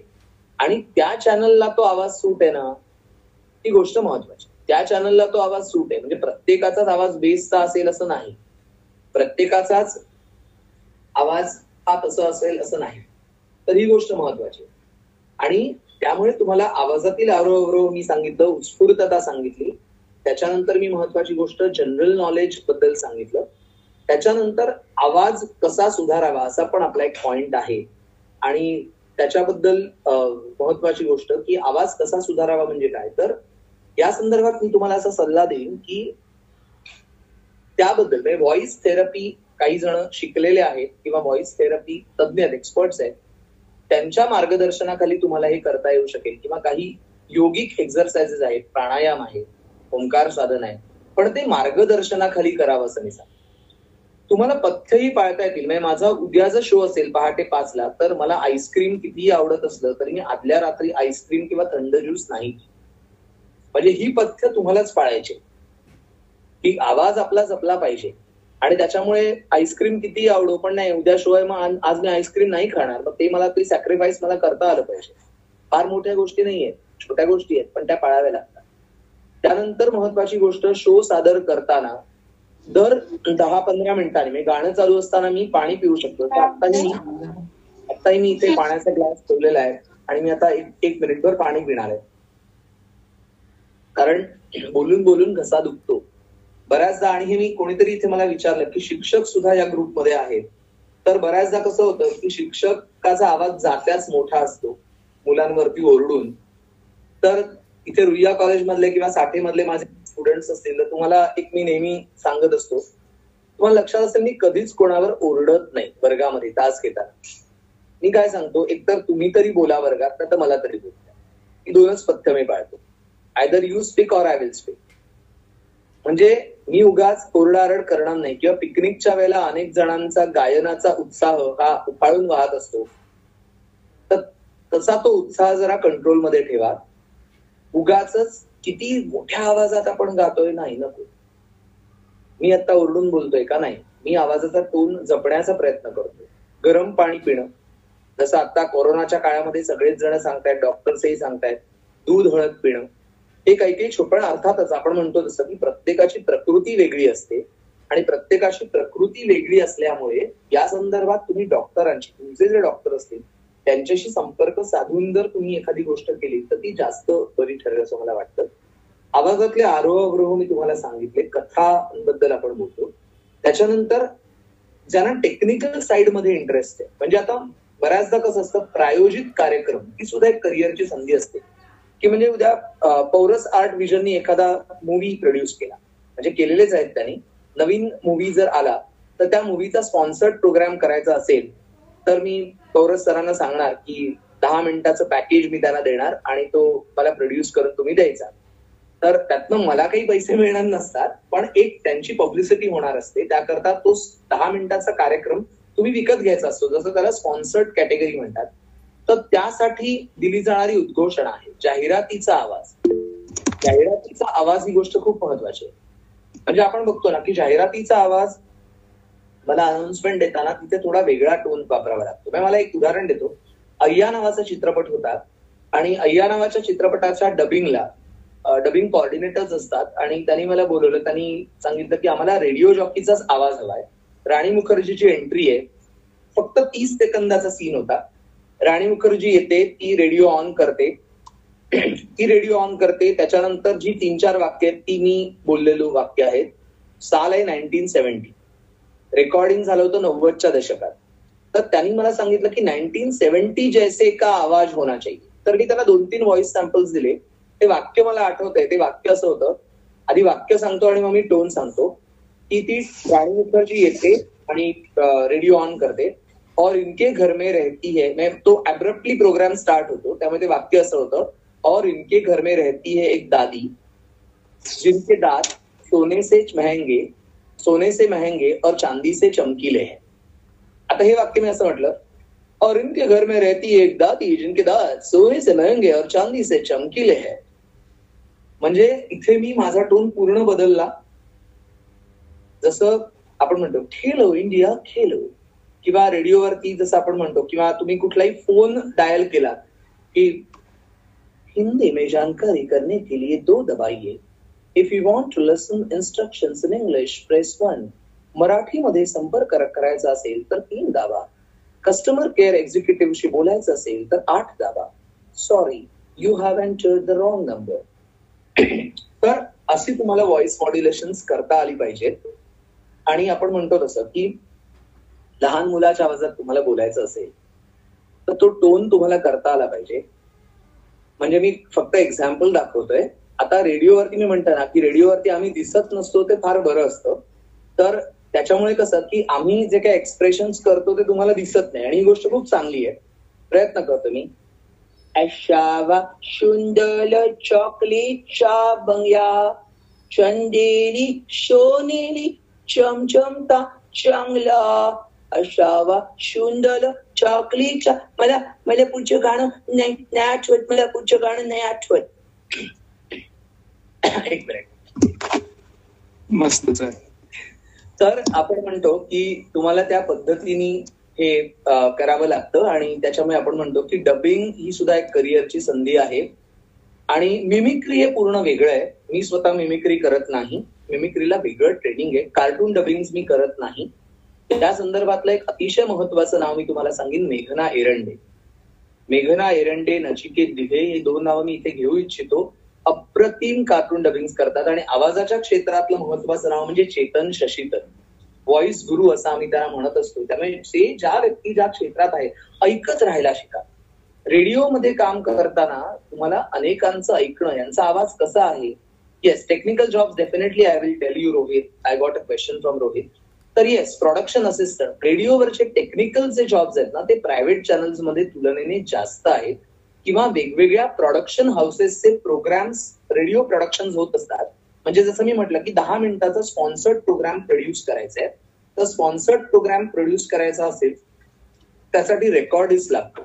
रेडिओमध्ये सुद्धा, म्हणजे आकाशवाणीमध्ये सुद्धा प्रोडक्शन असिस्टंट ही एक कॅटेगरी आहे ज्याला रेडिओचं एडिटिंग करता आलं पाहिजे. म्हणजे मी सोनाली कुलकर्णींचा इंटरव्ह्यू घेत असेल, मृणाल कुलकर्णींचा इंटरव्ह्यू घेत असेल, तर तो आम्ही 2 तासाचा इंटरव्ह्यू रेकॉर्ड केलाय, पण 1.5 तासाचा इंटरव्ह्यू ब्रॉडकास्ट होणार आहे अलॉंग विथ द सॉंग्स. मग ती सॉंग्स इथे इन्सर्ट करणं, काही जर फंबल झालेले शब्द असतील तर ते कट करणं, त्यामुळे रेडिओ एडिटिंग हा सुद्धा एक जॉब आहे. रोहितने जे विचारले त्याला मी उत्तर देतो. आता 7:43 इथे मला दिसत आहेत, तर मी तुम्हाला चॅटबॉक्स मध्ये जाऊन असं सांगेन की मला एक विषय द्या, तुम्ही ऑडिओ ऑन नका करू, चॅटबॉक्स मध्ये टाईप करा, मी ऑन द स्पॉट रेडिओवरती कसं बोलेन ते मी तुम्हाला करून दाखवतो. आपण 10 मिनिटं घेऊयात. कोणाला जो विषय द्यायचा असेल त्यांनी चॅटबॉक्स मध्ये लिहावा, सरांना जो योग्य वाटेल तो. चालेल. कोरोना रोहित नको रे बाबा, कोरोना कंटाळा खूप झालंय. कोरोना सोडून काही चालेल, कोरोना नको ना असं म्हणायला लागतंय मला आता. कोरोना नको ना, कोरोना सोडून काही. ओके, मुंबईचा पाऊस एक विषय आहे, ऋषी कपूर असा एक विषय दिलेला आहे. ओके ठीक आहे, ओके फाईन. भूमिपुत्र आहे, आर्मी बद्दल आहे, Ganpati festival, cricket, comedy, Diwali पहाट. अरे बापरे, एक आहेत. नंतर ठीक आहे फिल्म सर तुम्हाला योग्य वाटतं तसा आताच्या परिस्थितीला अनुरूप कुठला आपण घेऊयात. ठीक आहे, मी आर्मी बद्दल कृतज्ञता व्यक्त करू इच्छितो, तो विषय मी घेतो. नमस्कार मित्रांनो, आज 26 जानेवारी म्हटल्यानंतर अर्थातच आपल्या भारताचा प्रजासत्ताक दिन. मित्रांनो, प्रजासत्ताक दिनाच्या निमित्ताने आपण खास कार्यक्रम आज आपल्या रेडिओवरती सादर करत आहोत. खास कार्यक्रम रेडिओवर सादर करणार आहोत आणि या कार्यक्रमामध्ये सहभागी होण्याकरता आज आपण विषय असा निवडलाय की मित्रांनो, काही अभिनेते सुद्धा होते की ज्या अभिनेत्यांनी दिल्लीच्या राजपथावर जाऊन आरडी परेडमध्ये भाग घेतलेला होता जेव्हा ते कॉलेजमध्ये होते तेव्हा. आणि यातला एक अभिनेता, 2 अभिनेत्यांशी आजच्या कार्यक्रमात मी संवाद साधणार आहे. आणि त्यातला एक अभिनेता आहे जो आरजे सुद्धा होता, अभिजित खाणकेकर. आणि दुसरा अभिनेता आहे राजेश शृंगारपुरे. हो, तोच राजेश शृंगारपुरे ज्याला तुम्ही बिग बॉस मध्ये बघितलं होतं. राजेश शृंगारपुरे आणि अभिजित खाणकेकर हे दोघेही अभिनेते प्रजासत्ताक दिनाच्या आरडी परेडमध्ये सहभागी झालेले होते. तेव्हा आता आपण त्यांच्याशी संपर्क साधूया. Hi Abhijit, I would like to ask you the question की आरडी परेडमध्ये सहभागी होताना तुला काय वाटलं? मग अभिजित त्याचा अनुभव शेअर करेल आणि त्याच्यानंतर अर्थातच मी इथे गाणं प्ले करेन. तर मित्रांनो, आता आपण अभिजितशी संवाद साधला आणि अभिजितने आरडी परेडचा अनुभव सांगितला. त्यावेळेला त्याच्याकडनं आपल्याला कळलं की त्याला मास्टर ऑफ सेरेमनी हे अवॉर्ड मिळालेलं होतं आणि ते सुद्धा माननीय राष्ट्रपतींच्या हस्ते अवॉर्ड दिलेलं होतं. तेव्हा अर्थातच एनसीसी तुमचं करिअर घडवू शकते, आर्मी तुमचं करिअर घडवू शकते. आणि खरोखरच आपण म्हणतो ना, भारतीय नागरिकाचा घास रोज अडतो, ठीक सैनिक हो तुमच्यासाठी, असं आपण म्हणत असतो. आणि त्याच एनसीसी बद्दल बोलताना खरोखरच लहानपणी टीव्हीवर बघितलेलं एक गीत तुम्हाला आठवत असेल, जे सचिन पिळगावकर जेव्हा पहिल्यांदा चित्रपट सृष्टीत पदार्पण पिळगावकरांनी केलं, तो चित्रपट होता हा माझा मार्ग एकला. त्या चित्रपटातलं गीत आता आपण ऐकूया. ते गीत म्हणजे उठा राष्ट्रवीर हो. ओके, म्हणजे आता हे मी आर्मी बद्दल तुम्ही सांगितलं, तो विषय घेतला. तर एक विषय आपण नक्कीच घेऊया अजून यातला, की म्हणजे ऑन द स्पॉट आपण बोलतोय म्हणून मी तुम्हाला अजून एक विषय सिलेक्ट करतो. तो विषय मी सिलेक्ट करतोय ड्रीम गर्ल हा विषय मी निवडलाय. ओके, कसं असतं मित्रांनो, तुम्हाला ना विषय फिरवता सुद्धा आला पाहिजे. ड्रीम गर्ल म्हटल्यानंतर तुम्हाला हेमा मालिनी डोळ्यासमोर येते, हे खरंय. पण आता मी थोडं वेगळं बोलणार. मित्रांनो, आज आहे 14 फेब्रुवारी आणि 14 फेब्रुवारी म्हटल्यानंतर अर्थातच तुमच्या लक्षात आलं असेल आज आहे व्हॅलेंटाईन डे. व्हॅलेंटाईन डे म्हटल्यानंतर अर्थातच आपल्या प्रेमाला कबुली देण्याचा एक प्रयत्न इथे काही जण करत असतील. प्रत्येकाच्या मनामध्ये कुठली तरी सुंदरी अशी, प्रत्येकाच्या स्वप्नातही ती येत असेल. आणि खरोखरच प्रेम व्यक्त करताना अनेकांनी वेगवेगळ्या कवितांचा आधार घेतला असेल. पुरे झाले चंद्र सूर्य, पुरे झाल्या तारा, पुरे झाले नदी नाले, पुरे झाला वारा, असं कोणी म्हणेल तर प्रेम म्हणजे प्रेम असतं. तुमचं आणि आमचं अगदी सेम असतं. पाडगावकरांची कविता आठवते. मराठीत इश्क म्हणून प्रेम करता येतं, उर्दूमध्ये इश्क म्हणून प्रेम करता येतं, कॉन्व्हेंटमध्ये शिकलात तरी प्रेम करता येतं, कारण लव्ह हे त्याचं दुसरं नेम असतं. आठवतं ना तुमची माझी 16 जेव्हा सरली होती. आठवतं ना तुमची माझी 16 जेव्हा सरली होती. थोडी सगळी पाण्याने भरली होती. लाटांवर बेभान होऊन नाचलो होतो. बुडलो असतो तरी सुद्धा चाललं असतं. प्रेमानं चलगद वर काढलं असतं. प्रेम म्हणजे प्रेम असतं. तुमचं आणि आमचं अगदी सेम. प्रेम बिम झूट असतं, म्हणणारी माणसं भेटतात. प्रेम बिम स्तोम असतं, मानणारी माणसं भेटतात. प्रेम बिम झूट असतं, म्हणणारी माणसं भेटतात. प्रेम बिम स्तोम असतं, मानणारी माणसं भेटतात. तर मला म्हणाला, आम्ही कधी बायकोला फिरायला नेलं नाही. आम्ही कधी बायकोला फिरायला नेलं नाही. 4 मुलं झाली तरी प्रेम बिम काही सुद्धा केलं नाही. त्याला वाटलं मला पटलं. तेव्हा मी इतकंच म्हटलं, प्रेम म्हणजे प्रेम असतं, पण तुमचं आणि आमचं मात्र सेम नसतं. तेव्हा अशाच काही प्रेमगीतांची मैफिल आज व्हॅलेंटाईन डेच्या निमित्ताने रंगणार आहे. तुमच्या आवडतं प्रेमगीत नक्की कळवा. 228158 यांचे दूर. ओके, पौरस काही क्वेश्चन्स घ्यायचे आहेत का? हो चालेल. 1-2 प्रश्न आधी आले होते इकडे, म्हणजे व्हॉट्सअप वरती मला पाठवलं होतं, ते घेऊयात. आणि नंतर इथे काही प्रश्न आता येतीलच, तोपर्यंत आपण हे बघूयात. पहिला प्रश्न असा होता सर, की माईक टेक्निक बद्दल होता, की बोलताना जो माईक टेक्निक म्हणजे रेडिओ जॉकीसाठी सुद्धा आणि इतर अवांतर जेव्हा आपण माईक स्टेजवरनं बोलतो तेव्हा देखील त्याच्याबद्दल. माईक टेक्निक बद्दल सांगताना बऱ्याच जणांना हे खूप महत्वाचा प्रश्न विचारला येते. बऱ्याच जणांना माईक वरती टक टक करायची सवय असते, तर ही गोष्ट खूप चुकीची आहे. माईक वरती कधीच टक टक करायचं नाही. माईक आणि आपला ओठ ह्याच्यामध्ये अंतर पाहिजे. बरेच जण खूप बोलतात, हे पण करायचं नाही. आपल्यामध्ये शब्द जातात, मध्ये जाळी असते, त्यामुळे एक अंतर ठराविक पाहिजे, डिस्टन्स. आणि सर्वात महत्वाची गोष्ट, माईक वरती कधीच असं थापट वगैरे मारायची नाही. माईक वरती बोलताना तुम्ही प्लेन बोलायला लागायचं. आणि विशेषतः ज्या वेळेला प फ ब भ म असे उच्चार असतात, त्यावेळेला ब्लास्ट होण्याची शक्यता असते. बागेत फुलं फुलली होती, त्यावेळेला थोडं ऑफ द माईक जायचं, नाहीतर तो ब्लास्ट येतो. बागेत फुलं फुलली होती हे बोलताना फ, मराठीमध्ये वासुदेव बळवंत फडके नाही म्हणत, फडके. माझ्या ओठांच्या हालचालीकडे तुम्ही बघू शकता. मराठीमध्ये फ नाहीये, मराठीमध्ये फ आहे. कागद फाटला, त्याने फटके दिले, फटके नाहीये, फटके. तर हा जो फरक आहे बेसिकली, प फ ब भ म त थ द ध न ट ठ ड ढ ण, हे जे उच्चारशास्त्र आहे, उच्चारशास्त्र फार महत्वाचं आहे. आणि माईक वरती कधी माईकच्या खूप जवळ बोलू नका किंवा खूप दूर सुद्धा बोलू नका. एक इक्विडिस्टंट असलं पाहिजे. आणि म्हणून कार्यक्रम सुरू असताना आधी सुरुवातीला निवेदकानं, मग ते सूत्रसंचालन असेल, आरजेईंग असेल, तो माईक आधी टेस्ट केला पाहिजे. बरोबर, तो ऑन आहे. Yes, Paurus sir, next.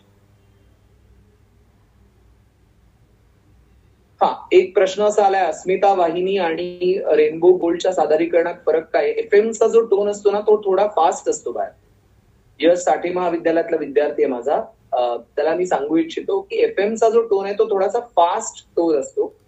आणि त्याच्यामध्ये म्युझिक हा भाग जास्त असतो, की कमी बोला आणि जास्त हे करा. त्याच्यानंतर आवाजासाठी गरम पाणी पिणे आवश्यक आहे का? गरम म्हणजे थोडं कोमट पाणी प्यावं, थंड पाणी पिऊ नये असं मी सांगेन. असं प्रत्येकाच्या प्रकृतीनुसार ते बदलतं, पण हरकत नाहीये. म्हणजे आता मी काय पूर्ण गरम पाणी पित नाही, पण साधं पाणी प्यायलं तरी काही हरकत नाहीये. त्याच्यानंतर काही क्वेश्चन काही चॅटबॉक्स मध्ये येत आहेत. हो सर, सॉरी, माझं ओके, नो प्रॉब्लेम. येस, माझं नेटचा कनेक्शनचा प्रॉब्लेम झाला होता, त्यामुळे मी आउट झालो होतो. सर, अजून एक ऑनलाईन म्हणजे ह्याच्यामध्ये प्रश्न आला होता व्हॉट्सअप वरती. प्रश्न सर असा होता की प्रायव्हेट आणि गव्हर्नमेंट ही 2 आपल्याकडे चॅनल्स आहेत रेडिओची. तर प्रायव्हेट मध्ये जे ओरडून ओरडून बोलतात, प्रत्येक गोष्टीसाठी जे ओरडून ओरडून बोललं जातं, किंवा त्यांच्या व्यक्त होण्याच्या पद्धतीमध्ये किंवा त्यांच्या एकंदर ते जॉकी आणि सरकारी जॉकी याच्यातला फरक काय असतो, आणि ते कितपत योग्य म्हणण्यापेक्षा आपण बघूया की करिअरच्या दृष्टिकोनातून कसं कुठे फोकस करावं. मला असं वाटतंय ओरडून बोलण्याची गरज नाहीये, असं माझं स्वतःचं वैयक्तिक मत आहे. की सध्या बऱ्याचदा आपण म्हणतो की न्यूज चॅनल्स मध्ये सुद्धा जर तुम्ही बघितलं तर ओरडून बोललं जाते सध्या. मुंबईमध्ये आले करोनाची दहशत, हा टोन लावण्याची काहीच गरज नाही ना. हा, आणि करोनाचे सापडले 2 रुग्ण, म्हणजे अशा पद्धतीने जे बोललं जातं ते माझ्या मते तरी, मला तरी ते पटत नाही. बेसिकली तुम्ही एकदम अंगावर ओरडून आल्यासारखं तुमच्याच आवाजावर परिणाम करून घ्याल, त्यामुळे ओरडून बोलण्याची गरज नाही असं माझं वैयक्तिक मत आहे. पण आफ्टर ऑल ती प्रत्येकाची स्टाईल असू शकते, त्यामुळे तो परत व्यक्ती परत बदलणार आहे. येस, त्याच्यानंतर काही क्वेश्चन? म्हणजे खरोखर आहे, त्यांनी प्रश्न विचारला होता की रेडिओ जॉकीला कोणकोणत्या मर्यादेत राहून काम करावं लागतं. Very good question Manjiri. मर्यादेत काम करून म्हणजे मी जसं म्हटलं की कुठल्याही धर्म जातीवरती भाष्य करता येत नाही, पहिली महत्वाची गोष्ट. राजकीय पक्षाचं नाव घेता येत नाही. जे लोक बीएमएमचे स्टुडंट असतील त्यांना code of conduct of Doordarshan Akashvani हा प्रश्न येतो, आणि त्याच्यात हे आहे की कुठल्याही प्रकारे एखाद्या प्रॉडक्टची publicity unless it is paid तुम्ही करू शकत नाही, किंवा बोलताना brand name is not allowed. त्याच्यानंतर आकाशवाणीच्या बाबतीत तर तिथली जी गाणी असतात त्या गाण्यांमध्ये कुठल्याही प्रकारचं डबल मिनिंगचं गाणं तुम्हाला लावता येऊ शकत नाही. त्यामुळे ही गोष्ट खूप महत्वाची आहे की तुम्हाला सभ्य भाषेतच तिथे बोलावं लागतं, आणि कुठलेही डबल मिनिंग, व्यर्थी संवाद, व्यर्थी डायलॉग इथे चालणार नाहीत. सेंटामेंटाचे जोक्स चालणार नाहीत, जाती धर्मावर भाष्य नाही, किंवा तुमचं जे धोरण आहे तुम्ही सरकारी धोरणाच्या विरोधात काही बोलू शकत नाही. तुम्ही ज्या ठिकाणी काम करतायत तर त्या संदर्भात तुम्ही बोलू शकत नाही. त्यानंतर रोहित विदेरकर यांचं हे सांगितलेलं आहे की टेक्निकल साठी काही परीक्षा असतात का, तर रेडिओवरच्या तरी तशा टेक्निकलचा परीक्षा नाहीये, पण तू साऊंड रेकॉर्डिंगचा डिप्लोमा वगैरे केलास तर तो तुला ऍडेड क्वालिफिकेशन ठरू शकतं. आणि अर्थात ते बघून म्हणजे रेडिओवरती जर तुला आता प्रोडक्शन असिस्टंट म्हणून काम करायचं असेल तर तुला अधिकाराने येऊन भेटावं लागेल. त्यानंतर तुला काय येतं ते सांगावं लागेल. रेडिओसाठी ती वेगळी परीक्षा नाहीये एडिटिंगची किंवा, पण तुम्ही भेटून तिथे संपर्क साधू शकता योग्य त्या व्यक्तीशी. संस्कृत वर्ड्सचा वापर करू शकतो का भाषा सुधारण्यासाठी? हो, नक्कीच. संस्कृतमुळे आपले उच्चार शुद्ध होतात. आणि इथे मी तुम्हाला परत एकदा सांगतो की सध्या ना एक भाषेच्या बाबतीत मला एक इथे स्टेटमेंट सांगायचंय. सध्या अनेक आपण बघतो ना की प्रसार माध्यमात काम करताना भाषा आपली शुद्ध हवी, त्यामुळे भाषा शुद्ध असण्याकडे तर खूप महत्वाचं काम आहे. आणि इथे मी दूरदर्शनच्या विनय आपटेंचा मी उल्लेख करू इच्छितो की भाषेचे जे उच्चार आहेत ते खूप महत्वाचे आहेत. ज्ञानेश्वर नाहीये, ज्ञानेश्वर, ज्ञानदेव, ही गोष्ट फार महत्वाची. त्यामुळे उच्चारांकडे लक्ष दिलं पाहिजे असं मी सांगेन, आणि संस्कृतचा त्यासाठी निश्चित फायदा होऊ शकतो. सर, एक पंकज जॉयशर आहे, त्यांनी देखील व्हॉट्सअपवर प्रश्न विचारला होता. अर्थात ते हिंदी जास्त ऐकतात. त्यांनी असा विचारला होता की जे पूर्वीचे रेडिओ जॉकी होते जसं अमीन सयानी सारखे, त्यांचा आवाज हा एक सुरी म्हणता नाही, पण टोन एकच साधारणपणे असायचा असं म्हणूया. एक सुरी नाही, सॉरी माफ करा, पण टोन एकच आहे असं आपण म्हणू शकतो. आताच्या रेडिओ जॉकी असतात ते वेगवेगळे टोन किंवा वेगवेगळे आवाज काढू शकतात किंवा काढणं गरजेचं असतं. तर हे कितपत योग्य किंवा कितपत त्याच्याबद्दल काय म्हणता येईल आपल्याला? मी असं सांगेन की कसं आहे, त्या काळातली ती स्टाईल होती. म्हणजे 1970चं जे मगाशी मी अय्या चित्रपटासाठी केलेल्या डबिंगचं उदाहरण दिलं, त्या काळातला टोन वेगळा होता. कालपरत्वे आता आपण बघतोय की आता जर तुम्ही बघितलं तर सर्व चॅनल एकाच पद्धतीने बोलत असतात. हे तुम्हाला दिसतंय की कोणीतरी कोणाला तरी इमिटेट करत असतो. मी रेडिओवर काम करताना माझ्या बाबतीत असं सांगेन की मी कोणाला इमिटेट नाही करत. तर ही गोष्ट महत्वाची आहे की इमिटेट करू नका. तुमचा स्वतःचा आवाज असतो, दुसऱ्याच्या आवाजात बोलायला जाऊ नका की हो ही माझी स्टाईल आहे आणि ही मला करायची. मी कोणाला तरी इमिटेट करणार नाही. ऐका जरूर, पण इमिटेट करू नका. स्वतःची एक वेगळी स्टाईल डेव्हलप करण्याचा प्रयत्न करा, आणि कालपरत्वे त्या स्टाईल्स बदलणारच आहेत, प्रश्नच नाही. अजून एक प्रश्न आला होता व्हॉट्सअपवरती की रेडिओचं भविष्य काय असेल आणि त्याच्यात बदल कसे होत गेले. कारण की ज्या तुलनेमध्ये आधीच्या काळात रेडिओ ऐकला जायचा, आता अनेक साधनं असल्यामुळे म्हणजे ओटीटी प्लॅटफॉर्म पासून ते आता आपल्याला हवं तेव्हा ऐकता येतं इंटरनेटमुळे. तर रेडिओच्या पुढच्या संधीबद्दल, फ्युचर बद्दल, ह्याच्याबद्दल एक प्रश्न आला होता. रेडिओचं फ्युचर खूपच चांगलं आहे असं मी म्हणेन. जरी टीव्ही किंवा सोशल मीडिया ऍक्टिव्ह झाला तरी आता बघा पॉडकास्ट असतात. आता अनेक इंटरनेट रेडिओ ही सुद्धा करिअरची एक संधी आहे. म्हणजे अमेरिकेतलं एखादं रेडिओ चॅनल असेल त्याच्यासाठी तुम्ही घरी रेकॉर्ड करून कार्यक्रम पाठवू शकता. मग पु ल देशपांडेंवरती तुम्हाला कार्यक्रम करायचा आहे, अत्र्यांबद्दल करायचा असेल तर तुम्ही इथं पाठवू शकता. इंटरनेट रेडिओवरती तुमची संधी होऊ शकते. त्याच्यानंतरची महत्वाची गोष्ट की आज कम्युनिटी रेडिओ ही पण एक महत्वाचा बदल आहे. कम्युनिटी रेडिओ खूप आता येणार आहेत. गेल्या आता मालेगावला एक कम्युनिटी रेडिओ चालतो की तिथल्या रेडिओ जॉकीजसाठी ट्रेन करायला आम्ही गेलो होतो. तर मालेगावमध्ये कम्युनिटी रेडिओ 24 तास मराठी चॅनल तिथे आहे मालेगावला. त्याच्यानंतर एक जळगावात पण आहे काहीतरी मस्त रेडिओ असं काहीतरी नाव आहे. तर माय FM म्हणून पण आहे. त्यामुळे रेडिओचं भवितव्य उज्ज्वल आहे असं मी म्हणेन. म्हणजे करिअरच्या खूप संधी येणार आहेत रेडिओमध्ये असं मला तरी वाटतंय की प्रायव्हेट चॅनल्स ते येतच आहेत, FM चॅनल्स, आणि कम्युनिटी रेडिओमध्ये आजकाल वेगवेगळ्या महाविद्यालयामध्ये सुद्धा कम्युनिटी रेडिओ चालवले जाऊ शकतात. हे पण मला सांगावंसं वाटतंय.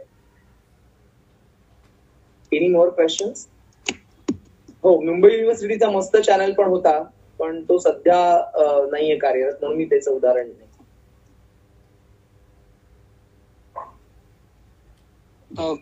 प्रश्न तुम्ही विचारू शकता, ज्यांना कोणाला विचारायचं असेल त्यांनी मला देखील विचारू शकता व्हॉट्सअपवरती किंवा इथे देखील टाकू शकता. कल्याणी फणसेंचा एक प्रश्न आहे की आकाशवाणीच्या एक्झामची बातमी कशी पोहोचते. तर आकाशवाणीवरती जेव्हा एक्झाम्स होतात तेव्हा त्याची वारंवार माहिती आम्ही आमच्या कार्यक्रमातून देत असतो आणि जवळजवळ 1 महिनाभर प्रोमोज सुद्धा रेकॉर्ड केलेले असतात की कोणत्या विभागाशी संपर्क साधायचा, नंबर्स काय आहेत, ऑनलाईन अर्ज करायचा का काय, याची सगळी बातमी ही तिथे दिलेली म्हणजे रेडिओच्या आम्ही कार्यक्रमातनं कायम देत असतो आणि कधी कधी वृत्तपत्रातनं सुद्धा ती बातमी प्रसिद्ध होऊ शकते. हे एक होतं. त्याच्यानंतरचं काय क्वेश्चन? नाही सर, एवढे साधारण प्रश्न होते. हा, निवेदक आणि वृत्त निवेदक एक प्रश्न आलाय. निवेदक आणि वृत्त निवेदक यांना आवाजात काय बदल करावे लागतात? Very good question. वृत्त निवेदनाचं सांगायचं राहून गेलं. News reader, yes, one more opportunity. वृत्त निवेदनाचा टोन कसा असतो तो मी करून दाखवतो. नमस्कार, संध्याकाळचे 7:10 होत आहेत. आत्ताच हाती आलेल्या बातम्या. मुंबई मिशन बिगिन आता सुरू झालेलं आहे आणि त्यामुळे मुंबई महानगरपालिकेने सकाळी 9 वाजल्यापासून 5 वाजेपर्यंत दुकानं चालू ठेवण्याची परवानगी सध्या दिली आहे. मात्र दुकानं चालू असण्याची जी क्षमता आहे ती समविषम पद्धतीने म्हणजे सोमवार, बुधवार, शुक्रवार ही रस्त्याच्या डाव्या बाजूची दुकानं चालू राहतील आणि मंगळवार, गुरुवार, शनिवार ही रस्त्याच्या उजव्या बाजूची दुकानं चालू राहतील. आजचं बातमीपत्र संपलं. येस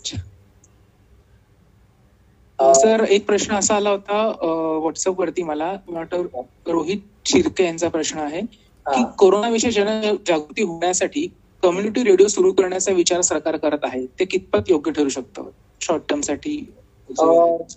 कसं आहे माहिती ना, कुठलंही रेडिओ स्टेशन चालू करायचं असेल तर बेसिकली पैसा पाहिजे कम्युनिटी रेडिओ स्टार्ट करायला, आणि सरकार जर असं करत असेल तर ती स्वागतार्ह बाब आहे. नुसत्या करोनासाठी नाही तर शासनातर्फे कम्युनिटी रेडिओ चालू झाला वेगळा तर करोनाच नव्हे तर असे अनेक प्रश्न आहेत. म्हणजे एड्स अवेअरनेस असेल किंवा डेंग्यू मलेरिया पण असेल, तर नुसत्याच रोगांबद्दलच्या जनजागृती नाही तर बाकीचे प्रश्न आहेत, जनसामान्यांचे प्रश्न आहेत किंवा कायदेशीर, कम्युनिटी रेडिओचा मूळ उद्देश हा समाज प्रबोधन हा असतो आणि त्याच्यामुळे निश्चितपणे तसं जर होत असेल शासनातर्फे तर चांगली गोष्ट आहे.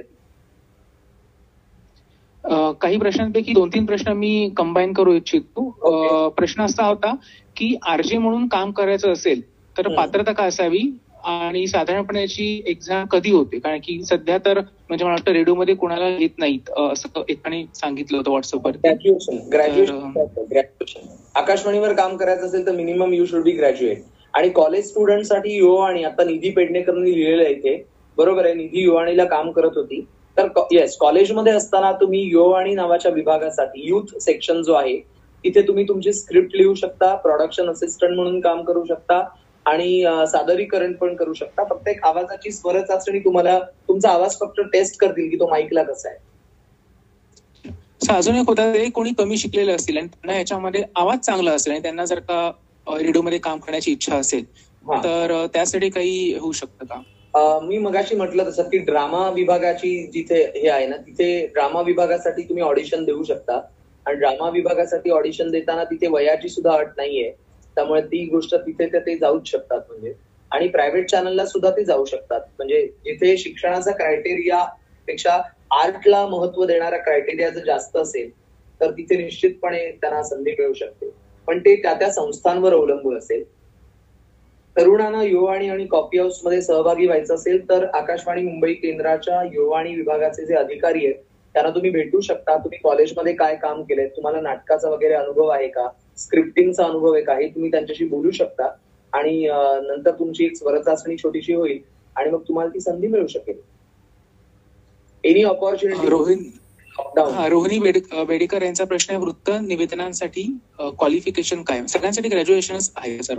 ग्रॅज्युएशन आहे आणि वृत्त निवेदकाची जी एक्झाम असते ना ती वेगळी असते. त्यांना ट्रान्सलेशनचा भाग खूप असतो. म्हणजे एखादी बातमी ती कोरोना विषयक असेल किंवा आता काही शिक्षण पद्धतीतल्या शाळा चालू बद्दल होणार, ती इंग्लिश बातमी दिली जाईल आणि मराठीत त्याचं ट्रान्सलेशन करायला सांगितलं जाईल. किंवा जर तुम्ही हिंदी वृत्त निवेदन करत असाल तर English to Hindi translation skills तुम्हाला आली पाहिजे, ते एक आहे. आणि लॉकडाऊन नंतर काय ऑपॉर्च्युनिटीज असतील ते आता सांगणं कठीण आहे, पण असं वाटतंय की स्वतः कम्युनिटी रेडिओ हा एक चांगला ऑप्शन असेल. आणि कॉलेजमध्ये जर असे काही रेडिओ प्रोडक्शन चालू झाली, कारण SY ला विषय येतोय, SY BMM ला नवीन सिलेबस मध्ये रेडिओ प्रोडक्शन, तर तिथे करिअरच्या काही संधी उपलब्ध होऊ शकतील. असं मला वाटतं एखाद दुसरा प्रश्न घेऊया. त्यापैकी एक वेगळा प्रश्न मला असा दिसत होता की, एक सेकंद सर, की इंटरनेट रेडिओ विषयी आपण आज काही म्हणजे हे झालं नाही, बोलणं झालं नाही, तर त्यांच्या अभिलाषा पाटील यांचा प्रश्न होता की इंटरनेट रेडिओ बद्दल काही माहिती कळू शकेल का, ते कसं, त्याच्याबद्दल काही थोडंफार. इंटरनेट रेडिओ कसं आहे माहितीये का, की समजा आता फॉर एक्झाम्पल सिंगापूरमध्ये तुमचे कोणी महाराष्ट्र मंडळ किंवा असे ओळखीचे आहेत, तर तिकडे म्हणजे माझ्या माहितीमध्ये ऑस्ट्रेलियाला एक इंटरनेट रेडिओ आहे. त्याचप्रमाणे अमेरिकेत पण एक इंटरनेट रेडिओ चालवला जातो, पण तिथे मराठी कार्यक्रम किती आहे ते जरा बघावं लागेल. तर त्याच्या संदर्भात मी माहिती प्राप्त करीन. इंटरनेट रेडिओ बद्दल तुम्ही घरून रेकॉर्डिंग करून पाठवू शकता. फक्त तिथे कोण अधिकारी आहेत, काय आहेत, तर ते आपण त्याच्या संदर्भातले जे काही योग्य डिटेल्स असतील ते मी पौरस सरांकडे फॉरवर्ड करेन आणि मग तुमचा ग्रुप असेल तर तुम्हाला तिथे ती माहिती मिळू शकेल इंटरनेट रेडिओची. नक्की सर.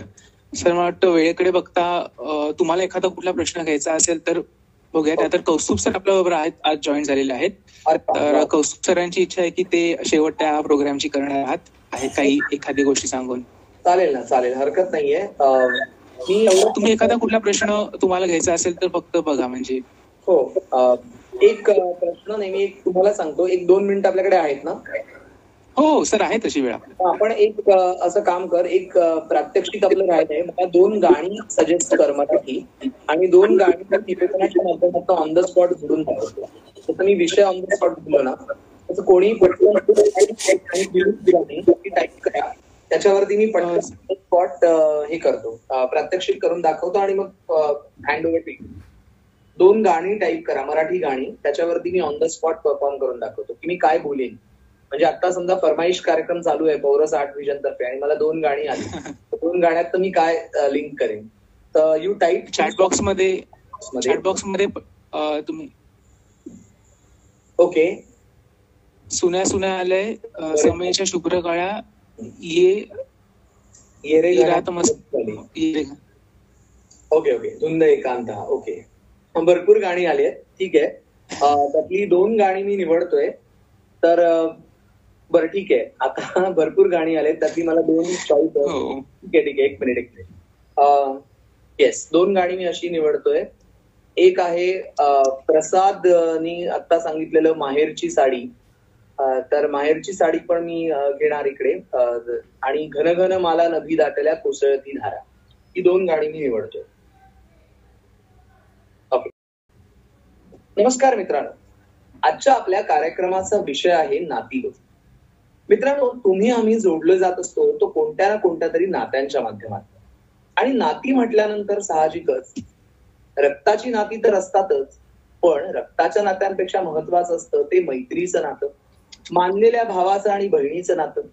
ज्या वेळेला बहीण भावाचा विषय निघतो आणि जर आपण बहीण भावाच्या नात्याबद्दल बोलायचं म्हटलं तर आपल्याला खरोखरच अगदी रामायण महाभारतापासून तुम्हाला आठवत असेल तर कितीतरी बहीण भावांची उदाहरणं तुम्हाला देता येऊ शकतात.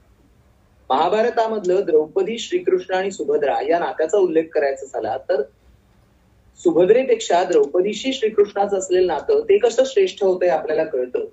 मित्रांनो, बहीण भावाच्या नात्यावर आधारित अनेक चित्रपट आपल्याकडे येऊन गेले आणि यामध्ये जो ब्लॉकबस्टर चित्रपट ठरला त्या माहेरची साडी चित्रपटाला विसरून चालणार नाहीये.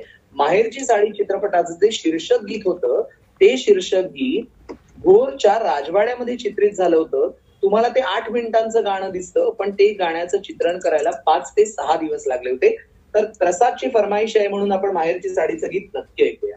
ते गाणं मी प्ले केलं आणि तिकडनं मला दुसरं जे मी निवडलंय घन मला. मित्रांनो, नात्यांबद्दल बोलताना अर्थातच जून महिना सुरू झालेला आहे. जून महिना सुरू झालेला आहे आणि पावसाशी जे आपलं नातं आहे मित्रांनो, निसर्ग, वादळाला आपण नाव दिलं निसर्ग, त्या निसर्गाशी आपल्याला नातं नाही जोडायचंय, आपल्याला चांगल्या पावसाशी नातं जोडायचंय. कारण आजही तुम्ही दापोलीला, आंजर्ल्याला गेलात, अलिबागला गेलात तर तुम्हाला दिसून येईल सगळं काही उद्ध्वस्त झालेलं आहे. ते नातं आपल्याला नकोय. कशी काळ नागिणी सखे ग वैरीण झाली नदी किंवा वादळ वारं सुटलं ग असा पाऊस आपल्याला नकोय. आपल्याला पाऊस हवाय आनंद देणारा, आनंद देणारा. आणि असं एखादं गीत आपल्याला हवंय की जिथे कृष्ण विरहिणी कोणी गवळण, तिला अडवते कवाड अंगण, अंगणी अवघ्या तळे साचले भिडले जलदाला. तेच गाणं यश सामंतनी सांगितलेलं घन घन माला नदी दाटल्या आता आपण ऐकणार आहोत. धन्यवाद. वा सर. येस.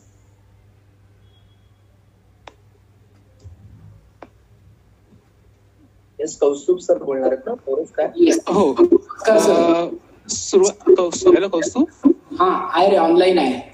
हो, मी जस्ट कौस्तुभ सर कन्क्लूड करण्याच्या आधी एक जस्ट सांगेल, आपलं पुढचं सेशन जे असणार आहे ते विमुक्त राजे मॅडमचं असणार आहे आणि सावरकर आणि समर्थ रामदास यांच्यामधलं साम्य दाखवण्याचा आपण त्याच्यातून प्रयत्न करणार आहोत किंवा त्याचे साधर्म काय होतं हे आपण दाखवणार आहोत.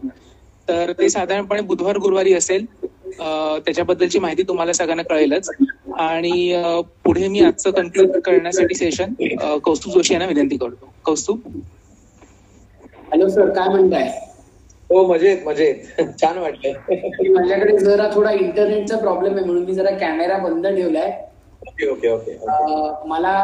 मी पौरसला म्हटलं कन्क्लुडिंग हे सेशन व्हावं असं मला वाटत नाही, पण एवढी छान मस्त मला तर सकाळी 6 वाजल्यासारखंच वाटायला लागलं. कारण गणेश सरांची आणि माझी तशी रेडिओच्या माध्यमातून खूप जुनी ओळख, म्हणजे मी त्यांना ओळखायचं होते, मला नाही ओळखायचे. रुईयामध्ये शिकवण्याच्या निमित्ताने त्यांची आणि माझी पहिल्यांदा जेव्हा भेट झाली, सर तुम्हाला आठवत असेल, डीपीज मध्ये इडली खाल्लेली आणि चहा प्यायला. त्यावेळेला मी त्यांना म्हटलं होतं की सर आज तुम्हाला मी पहिल्यांदा बघितलं आणि तुमचा रेडिओवरचा आवाज आणि तुमचा प्रत्यक्ष आवाज हा एकसारखाच दिसतो, म्हणजे एकसारखाच येतो. हे मला फार गमतीशीर वाटलं, कारण आरजे या व्यक्तीला आपण कधीच बघत नाही. माझे गणेश सरांच्या कार्यक्रमाविषयीचे व्ह्यूज खूपच, म्हणजे मनापासून मी सांगू इच्छितो. पहाटे 5 ते 8 म्हणजे सकाळी उठलेल्या आमच्यासारख्या लोकांसाठी हे कार्यक्रम फार महत्वाचे असतात.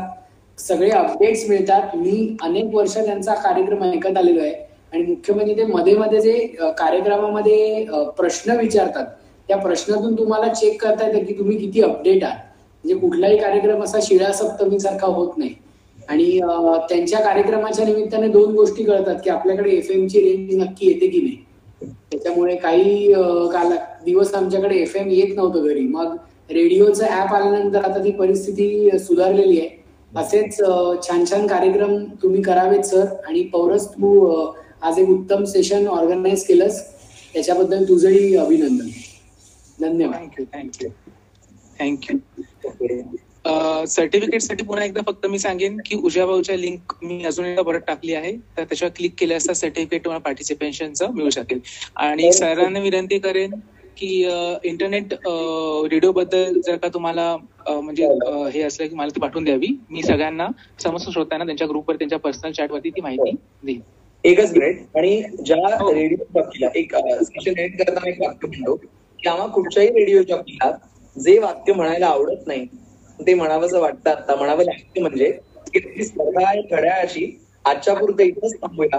कार्यक्रम कसा वाटला हे सांगण्यासाठी आमचा पत्ता पौरस 8 विजनला नक्की सांगा की कार्यक्रम कसा वाटला. तेव्हा आजच्या पुरते इथंच थांबूया. गणेशला अनुमती द्या. शुभरात्री. नमस्कार. सुंदर. Thank you sir.